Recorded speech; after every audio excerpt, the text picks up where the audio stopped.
Hello and welcome to another Championship Predictions from the Honest Football Podcast. I'm Craig Savage and with me as always is Mr. Daniel Cody. Let's have a quick recap of the last match day before the international break. And there were a lot more points this time around. Both of us got a perfect score. For myself, it was the Barnsley-Birmingham game, which ended the Championship's favourite scoreline in 1-1. And QPR beating Coventry 2-0, which gave me also the 3 points. Daniel Cody's 3 points are both in the Championship's favourite scoreline of 1-1 between Derby and Forest and Middlesbrough versus Blackburn. But overall, there's more green on Daniel's side to my side. So Daniel got 10 points overall to my 9. So let's start off with match day 6. It's the Friday night kickoff. It is Birmingham City versus Derby. Derby, would you say they'll probably be a bit disappointed that they only picked up a point against Forest? Maybe, because given the form Forest are in, Derby probably saw it as one of their rare opportunities to get a win, given the squad they had. I guess since then, obviously, the last one, we've had transfer deadline day as well. We've had a big end to the transfer window. Derby really disappointing, not been able to add to the squad a huge amount. And that does leave them in pretty difficult shape going into towards January. But Birmingham, I've said this all season, they look fabulous on the road and not great at home. So every part of me wants to pick a draw here because it just plays safe. But I think I'm going to go for Birmingham to edge it, just because I think Derby are going to struggle a little physically, particularly given the fact we're going into a stretch of 3 games in a week. I'm going for 1-0 Birmingham, nothing fancy, but don't be surprised if this is a draw.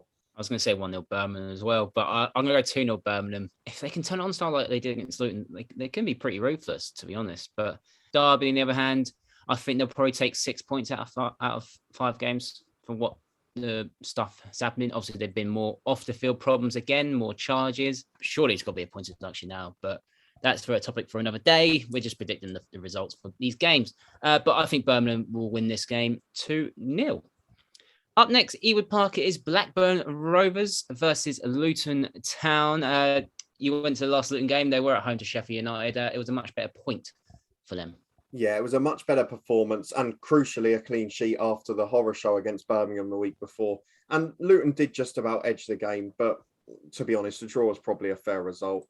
Blackburn are a side that have had a decent start to the season. Obviously, a bit of a bizarre game against Middlesbrough where both sides ended with 10 men and it was all a little bit chaotic. Blackburn had very little of the game, only 1 shot on target, which obviously they scored from, and much less possession, which we see quite often in the Championship. But again, a lot of sides have started better away from home. And I'm not sure who's going to come out on top. And as a result, I'm afraid I've had to play safe, Craig. And I'm sure you might have been tempted to do the same if I wasn't doing it first. But I'm throwing in the Championship's favourite scoreline because it led to 2 perfect scores last time. Yeah, I think this game's got a draw written all over it, to be honest. Luton obviously will have a few players back.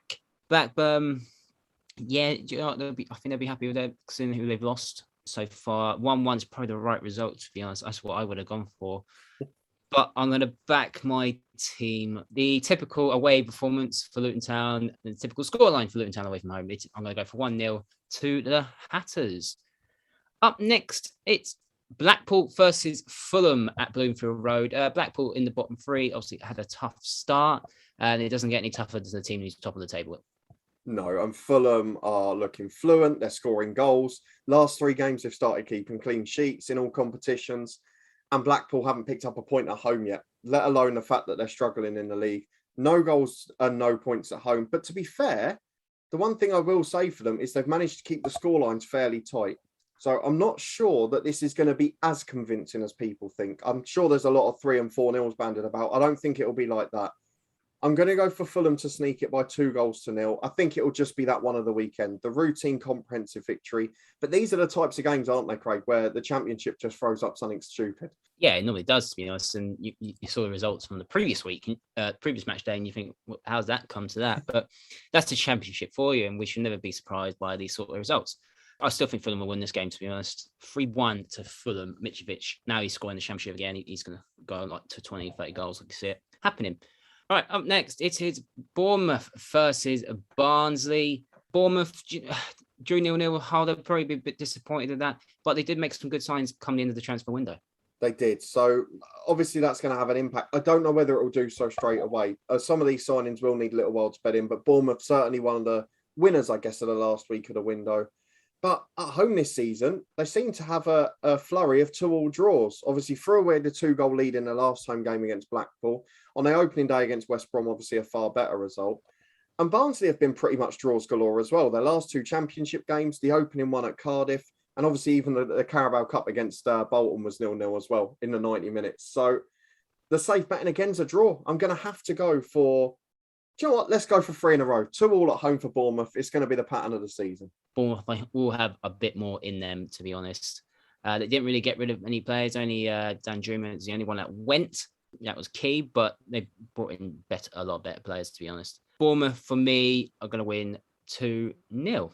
Up next, Ashton Gate, it is Bristol City versus Preston, 2 teams that we really don't rate at the moment, Coates, but Preston did pick up a very good home win. Yeah, they've had a couple of, 2 home wins on the bounce has been crucial for them. The problem I have here, Craig, is Bristol City have 1 point at home from their first 2 games. Preston have no points away from home in their first 2 games, but both sides probably produced their most encouraging performance of the season in their last game. But we did see with Bristol City last season that after international breaks, they were generally the complete opposite of what we saw beforehand. So I'm going to bank on that. And I think Preston are going to start to find a little bit of form. The fact that it's 3 wins in a row in all competitions can only be a good sign. The goals have started flowing and they've managed to get some key players back from injuries. Bauer's been crucial at the back and that's going to continue. So I'm going to go for 2-1 to Preston because I think Bristol City might be in a spot of bother. Thank you for saying that because I finally got my championship favourite scoreline to pick in this game. I don't expect much from this game at all. But obviously, both teams are coming up with 3 valuable points. Nigel Pearson and Ashton Gate just doesn't seem to click at the moment. And they've got another midweek game, another home game in the midweek as well. So they need to start, I think they really need to start picking points up at home. And I don't see it picking up 3 points this weekend. And I don't see it being 3 points in midweek, but we'll get onto that in the next video. But I'm going to 1-1 for Bristol City Preston. Anyway, moving on. Coventry City versus Middlesbrough. Coventry's last 2 home games have come up with last-minute winners. Middlesbrough, it's a bit disappointing start for Neil Warnock's side.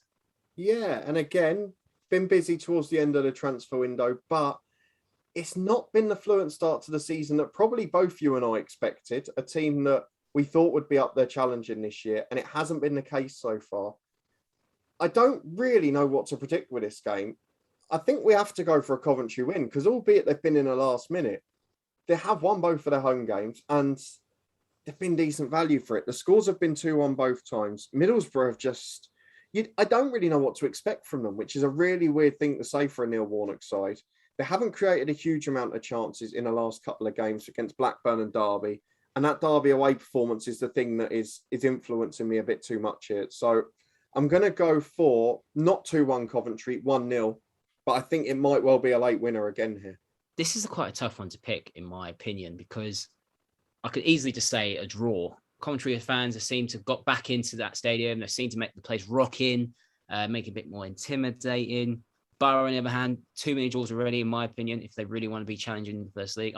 3 draws out of 5. I'm going to give this game a 2-2 draw. Right, up next, Battle of Hoops. It is Reading versus Queen's Park Rangers. Reading, we spoke about quite early on that a little bit of a struggle, but in QPR, pretty much what we expected again, being near the top of the table. Yeah, QPR have started really well. We thought they had a side well equipped to deal with possibly a playoff challenge this year, and it certainly looks like it so far. Reading have been so poor defensively, but they have been quite busy towards the end of the window with experienced pros, the likes of Danny Drinkwater, Scott Dan, Junior Hoylett. Halilovic didn't quite work out for him at Birmingham, but is a good playmaker on his day, particularly with the likes of Elise leaving earlier in the summer. And they even got Baba Rahman on loan from Chelsea, which I found a really weird one, but could improve the defence as well. So I think Reading will be better, but it will probably take a while before those players settle in and really we get to see the best of Reading defensively. So I'm going to back QPR to win it again. I think there'll be a lot of goals in this one. I'm going for game of the day, 3-2 QPR. I think QPR will win this game as well. Obviously, they made a bit of business in the transfer end of the transfer window. Andre Gray on loan from Watford. That could work out pretty well with him, Lyndon Dykes and Charlie Austin. We'll see how that one goes under Mark Warburton. I do think QPR will win this game myself. I'm going to go for 2-0. Up next at Bramall Lane, it is Sheffield United versus Peterborough United. Your last Luton game was against Sheffield United. Another point for Sheffield United. And there were some boos at the end because they didn't pick up 3 points for teams like Luton. Yeah, it was I don't think it was that. I think it was generally the performance. I've said this before, they weren't really poor. They were okay in possession. They did get caught defensively quite a few times, particularly in the sort of holding midfield role, trying to take a bit too long on the ball. And it did look okay going forward. You can tell the confidence loss in the strikers. Brewster and McBurney. Brewster, when he came on, made some brilliant runs, but then the finishes, there was one he hit and it went backwards out for a throw-in. It was just bizarre.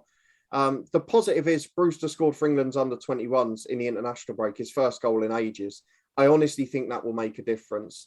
They signed a brilliant goalkeeper in Robin Olsen. I've no idea why he went to the Championship, but fair play to Sheffield United. Great replacement there. And Peterborough, we've mentioned it, they're going to rely on their home form to stay up this year. Away from home, they looked awful at Luton. They looked poor at Preston. I can't see them scoring. I can't see them winning. I think this is the day for Sheffield United. I'm going to go for 2-0, comfortable win. But if they turn on the style after Jukanovic's poor start, they'll still be right up there this year. Yeah, I think Sheffield United would surely get some points here. Peterborough, they'll obviously they lost 1-0 in the 94th minute, I think, to West Brom. They'll feel a bit hard done by because they worked quite hard. Sheffield United, watching the highlights, looked really, really poor. Like England back in the early 2010s, just passing sideways without really going forward. And to be honest, they could have easily lost the game. Fotheringham getting caught out and then Cornick hit the bar. So, but I think for Sheffield United should really pick up points against Peterborough. I'll be surprised if they don't. So I'm going to go Sheffield United to win 2-1. It'll be a lot tighter than most people will think. Right, up next, Stoke City versus Huddersfield Town. Huddersfield has surprised us. 4th place. Very good start for them. Yeah, very good start. I don't want to be the sort of negative Nelly in the room or whatever you want to call it. However, we have got to bear in mind that their 3 wins this season are against a Reading side that were in disarray, a Preston side that were injury hit and not in good form, and Sheffield United, which was in bizarre circumstances at the end of the game. So a very good start, crucial points, and it will make sure they've got a big head start in staying up comfortably. But I'm not getting overwhelmed by it, and I'm not going to back them to win this game. Stoke have been very good, aside from the last game at Fulham, where I think we just saw there's a gulf between the likes of Fulham and West Brom and the rest of the league, to be honest. So I still think Stoke will win this game. I think they're the better side of the two. And to be fair, at home, Stoke have won both games. So I'm going to go for a pretty comfortable win here.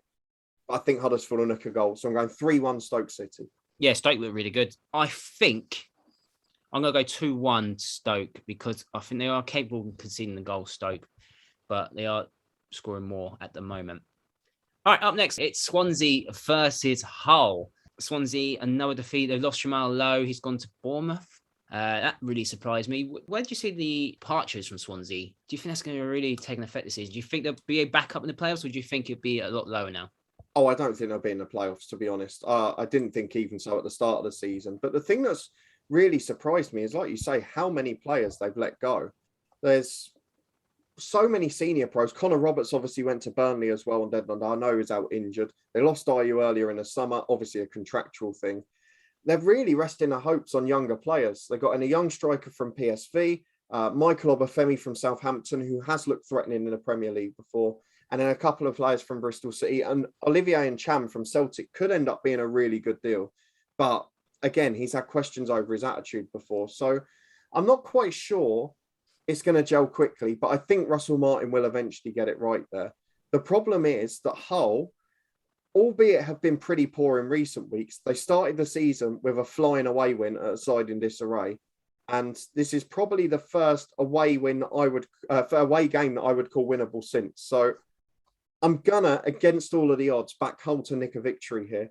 I'm going to go for 2-1 to Hull because I think Swansea are poor at the back. But to be honest, the way these sides are playing, it could go either way. I don't see Hull. I know Hull scored against Preston. That was the opening day, but I haven't really seen much since from Hull. Swansea lost players left, right, and centre. I don't know what's going on behind the scenes there. It just seems to be a mess. Do you know what? I'm going to go for golden straw. I can't see much in this at all. Right, final game for Saturday. It is West Bromwich Albion versus Millwall at the Hawthorns. West Brom, 94th minute. Amajayi, hallmark of champions, really, isn't it? Yeah, they're starting to look like a really good side. But then you could say the same for Millwall. They nicked it in the 90th minute as well, albeit against slightly weaker opposition. I think this is going to be quite a good game. West Brom, obviously, probably fair to say, under both Big Sam and now under Valerian Ismail, are playing a little bit more directly than they had the year or two before. But they just look so effective. A bit different to Fulham, who are trying to play in a stylish way and maybe a little bit more open at the back. West Brom we're going to see a lot of 1 and 2-0 wins this season for me. And I think this is going to be one of them. I know Millwall have scored in all of their last 6 games, and it seems cruel not to predict them to do so. But Millwall again played quite directly. When we went to the League Cup tie, they were playing up to Matt Smith. They were trying to play up to the centre forward and work off the second ball. And I think West Brom have got the tools to cope with that, and it suits their defence. So I'm going to go for West Brom to win 2-0, but it could as easily be 1.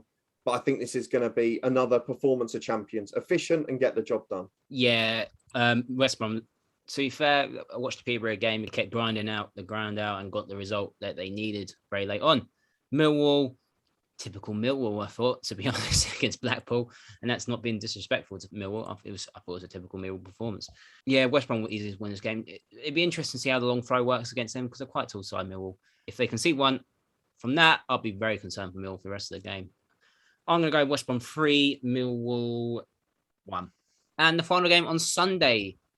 Why is this game on TV? I don't know. Nottingham Forest versus Cardiff at the City Ground. Forest, bottom of the table, only a point. They picked up the first point against Derby. Cardiff, not really what you expected from them, especially when their main strikers have not scored yet. Yeah, and obviously there was quite a lot of link about Kiefer Moore leaving. It didn't happen in the end, and it was actually Cardiff were helped by the fact that he was in isolation because he wasn't able to do medicals and all that sort of stuff. But he should be back in some capacity this weekend.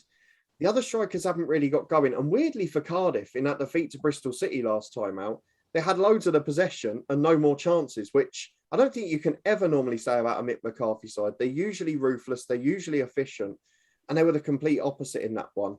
My worry is Nottingham Forest. I can't see where the next result's coming from. The problem for me is, yes, their best half of football of the season was the second half against Derby, but it still wasn't a great half of football. And they're relying on a couple of kids that have injected a little bit of pace and quality into the team. And that's not going to be consistent. So I know Cardiff haven't perhaps been the style that I expected so far this season and quite as efficient, but I think if there's going to be a day, this is the one. I think it's going to be another comfortable 2-0 win. And I think Chris Hughton maybe will be squeezing a manager special into next week because there's something just seems off at the club. Yeah, it's deja vu. Obviously, they've got a reputation of sacking managers anyway, but I'd be surprised if they let him go now. Depends on, obviously, this result. They could have probably done it before the international break, but they didn't. They would have given the new manager at least a week or 2 weeks to rebuild. To do it now after this game, potentially, if they don't win, it'd be a bit silly because they've got a midweek game and then they've got the week after that. So it's pushing for time.